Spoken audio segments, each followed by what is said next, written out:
Il y a une belle énergie de changement en ce samedi et c'est pas un changement qui se reflète à l'extérieur de soi nécessairement, ça part vraiment d'à l'intérieur.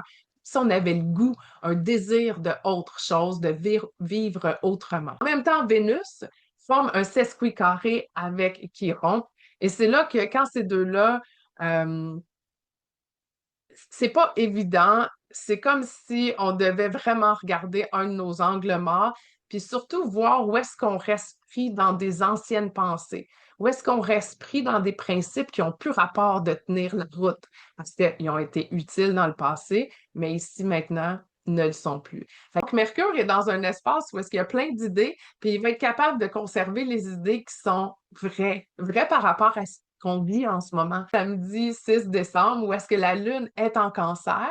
Mais en même temps, cependant, il ne voit pas Eris. Puis Eris, elle peut foutre le bordel des fois parce elle dit souvent pas de complaisance, moi je suis capable de te caler si tu dis de la bullshit ou pas. On sait qu'elle est dans son domicile en cancer. C'est comme si la Lune est en train de nous dire une fois par mois, pendant 2 jours et demi, revenez à votre essence, revenez à votre âme, revenez avec votre gut feeling, à cet espace dans le creux de votre ventre où vous êtes profondément bien et sécure. Et donc, samedi, cette lune est en cancer. Et il y a Mercure qui forme ce trigone avec Jupiter. Et Mercure, quand il forme un trigone avec Jupiter, on se souvient, il est en scorpion, et il est en train d'accéder à un flot d'intuition et d'idéation extraordinaire.